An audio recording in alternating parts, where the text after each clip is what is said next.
안녕하세요. 법무사 호인사무소 김민수 법무사입니다. 오늘은 개인회생 장점에 대하여 알아보도록 하겠습니다.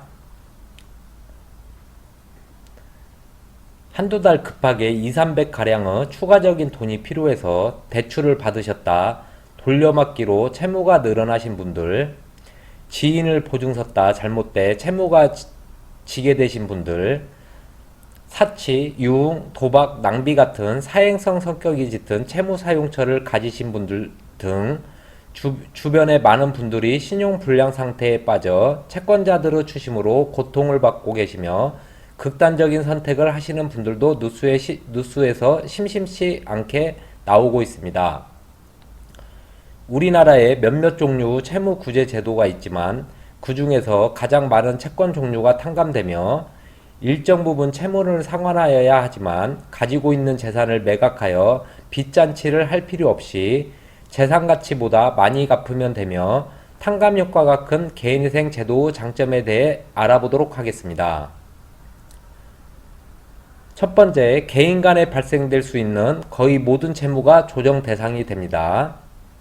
우선 무담보 채무 5억 원 이하, 담보 채무 10억 원 이하의 채무로서 벌금이나 과태료, 형사소송 비용, 양육비, 임금채권 등 일부 비면책 채권을 제외한 시중의 모든 금융권과 대부업체, 사채, 일수, 보증인으로 떠안게 되는 채무, 개인적으로 빌린 채무, 통신요금, 세금 외에도 많은 채무를 개인회생을 통해 탕감받을 수 있습니다.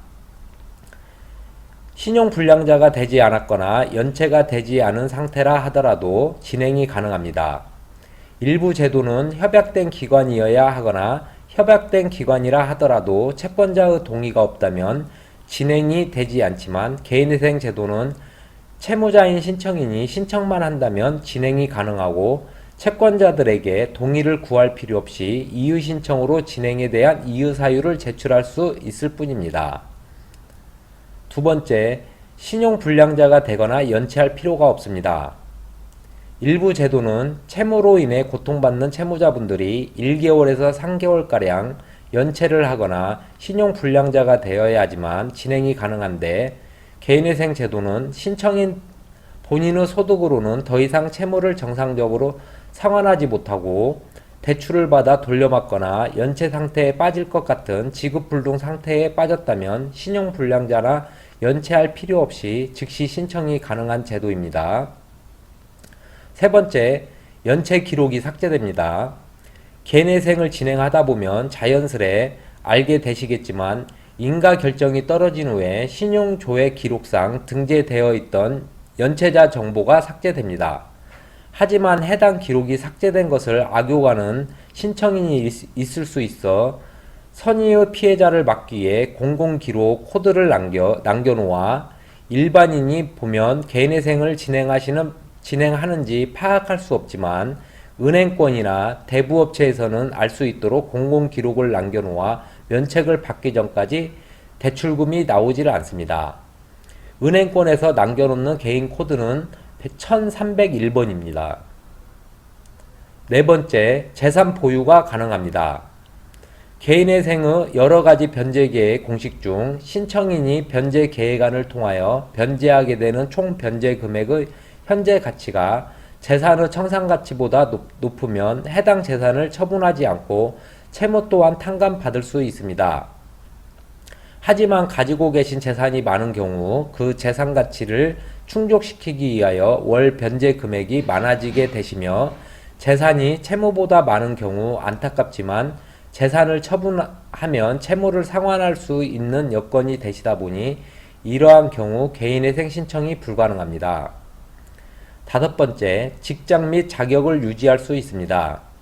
개인회생 제도 중 많은 분들이 오해하고 계신 것들 중 하나인 개인회생을 진행하게 되면 직장에서 알게 돼서 직장에서 퇴사를 하게 된다거나 이직을 할 때 불이익을 받는다는 근거 없는 소문을 믿고 계신 분들이 정말 많은 것 같습니다.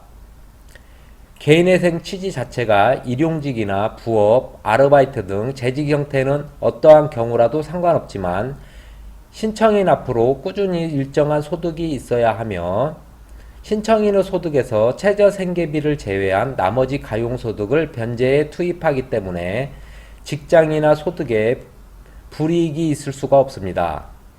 또한 공무원이나 교사, 의사, 기업의 임원 등이 파산을 하는 경우 재직상의 불이익이 있지만 개인회생의 경우에는 없습니다.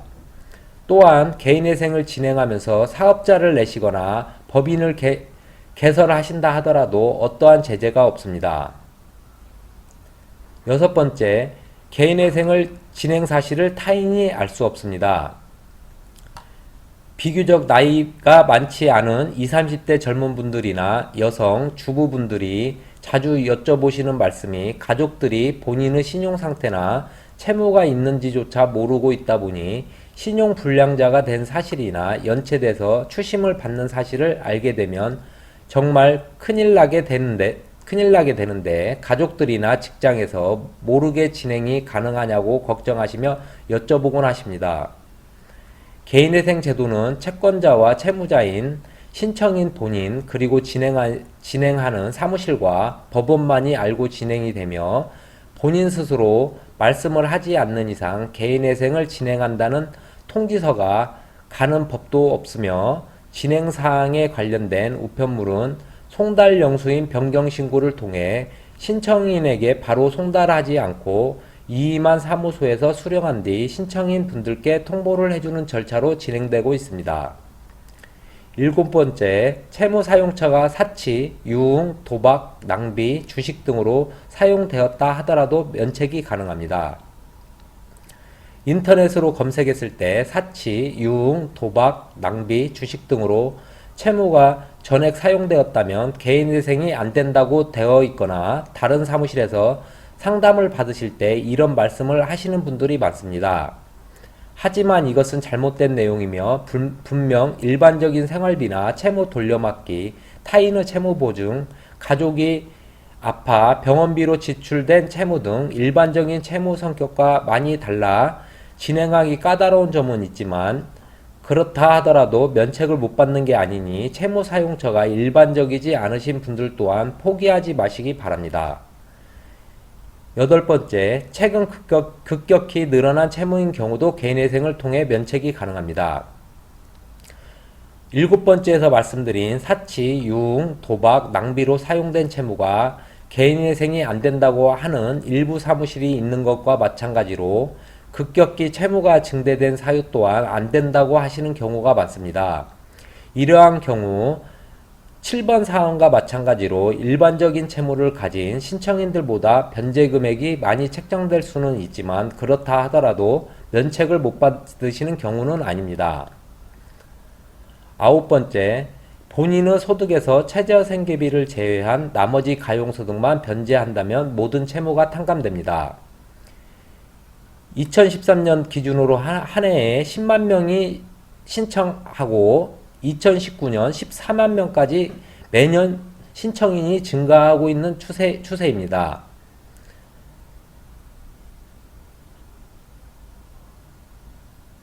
시행된 지 많은 시간이 지나 주변에 많은 분들이 면책을 받으셨습니다. 그러다 보니 주변에 신청하셨던 분들의 말씀을 들으시고 내 주변에 누구누구는 개인회생 신청했는데 매달 15만원씩만 갚았다더라. 신청한 지 반년도 안 돼서 끝났다더라 등등 본인과 조건이 다른 타인의 진행사항을 듣고 본인 또한 그렇게 될 것이라 짐작하시는 분들이 많습니다.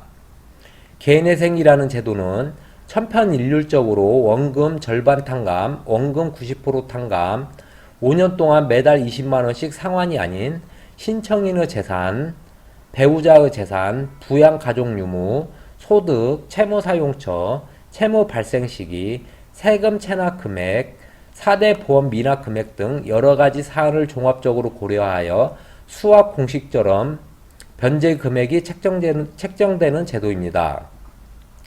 예를 들어 신청인의 월 소득이 230만원인 3인 가구 최저생계비를 예로 들 경우 3인 가구 최저생계비 약 225만원을 제외한 나머지 금액 5만원을 5년간 총 변제 납부하신다면 채권자가 한 군데거나 100군데이거나 채무 금액이 5천만 원이거나 5억 원이거나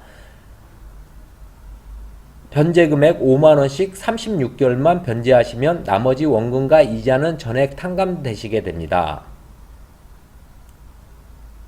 채무가 1,800만 원인 경우는 공교롭게도 원금 전액 변제가 되시지만 채무가 5억이시라면 원금의 약 3% 정도만 상환을 하게 되십니다. 이러다 보니 인터넷에서 찾아보시거나 주변에서 들으신 얘기들은 그저 참고로만 참으시고 자세한 것은 개인회생과 파산을 전문적으로 하는 사무실에서 상담을 거쳐야 확정이 되십니다. 변제 금액이 너무 작은 분들은 최저 변제금, 총 원금 이자 합쳐 5% 최소 변제해야 한다는 룰은 있습니다. 10번째, 채권자의 추심 및 보전 처분이 중지 또는 금지됩니다. 어느 정도 연체가 되어 추심 전환을 받다가 개인회생 제도를 알게 되어 진행하시는 분들이 가장 원하시는 게 금지명령이라는 절차입니다. 금지명령이란 채권자들의 추심 및 압류일체를 법원이 막아주어 채권자들로부터 채무자를 보호해주는 제도입니다.